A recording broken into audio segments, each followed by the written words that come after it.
जय श्री राम मित्रों। आज हम जानते हैं कि तुलसी का पौधा क्या है। हम अपने घर में तुलसी का पौधा लगाते हैं, उसकी उत्पत्ति कैसे हुई, आइए जानते हैं। मित्रों, तुलसी का पौधा पूर्व जन्म में एक कन्या थी जिसका नाम वृंदा था। राक्षस कुल में उसका जन्म हुआ था। भगवान विष्णु की वह परम भक्तिनी थी। जो वह लड़की बड़ी हुई तो उसका विवाह राक्षस कुल में दानवराज जलंधर से हुआ। जलंधर समुद्र से उत्पन्न हुआ था और वृंदा बड़ी ही पतिव्रता स्त्री थी।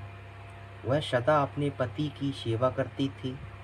एक बार देवता और दानवों में जब युद्ध हुआ तब जलंधर युद्ध पर जाने लगा तो वृंदा ने कहा, स्वामी, जब तक आप युद्ध में रहेंगे तब तक हम आपकी जीत के लिए अनुष्ठान करेंगे और आप जब तक वापस नहीं आओगे तब तक हम अपना संकल्प नहीं तोड़ेंगे। उसके बाद जलंधर तो युद्ध में चला गया और वृंदा ने अपने अनुष्ठान की तैयारी कर अनुष्ठान में बैठ गई।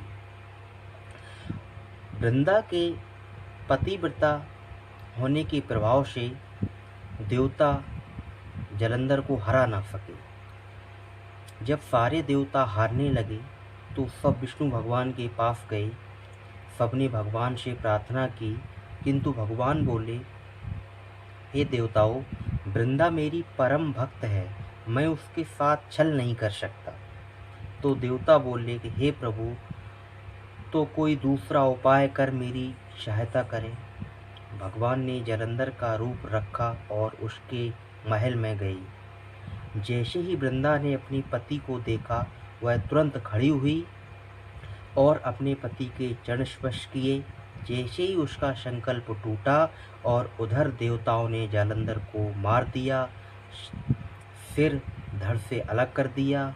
और जब उसका सिर उसके महल में गिरा, जब वृंदा ने उसका सिर देखा तो बोली कि मेरे सामने खड़ा है वह कौन व्यक्ति है जिसको मैंने अभी स्पर्श किया था। तब भगवान अपने रूप में आए और शर्म के मारे कुछ बोल ना सके। वृंदा सारी बात समझ गई और उसने भगवान को श्राप दिया कि आप पत्थर के हो जाओ। और भगवान पत्थर के हो गए क्योंकि वृंदा एक पतिव्रता स्त्री थी। जब भगवान पत्थर के हो गए तो सभी देवता लोग हाहाकार करने लगे। लक्ष्मी जी रोने लगी और वृंदा से प्रार्थना करने लगी।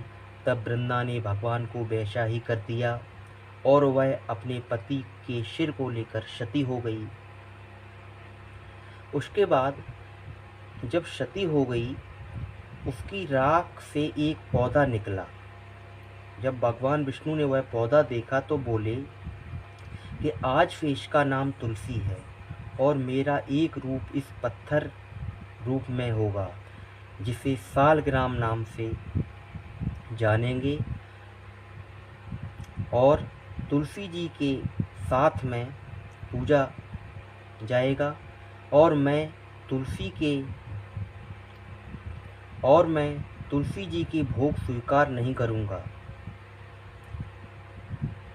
जब तक आप हमारे ऊपर तुलसी नहीं चढ़ाओगे तब तक मैं आपकी पूजा भोग स्वीकार नहीं करूँगा। तब से तुलसी की पूजा सभी लोग करने लगे। तुलसी जी का विवाह सालग्राम के साथ कार्तिक मास में किया जाता है, जब देवउठानी एकादशी के दिन। इसे तुलसी विवाह के रूप में मनाया जाता है। तो मित्रों, हमारी कहानी अच्छी लगी हो तो हमारे चैनल को लाइक करें, सब्सक्राइब करें, शेयर करें। आगे भी आप लोगों की समझ ज्ञानवर्धक कहानी लाते रहेंगे। जब तक के लिए मित्रों, नमस्कार। जय तुलसी माता की जय।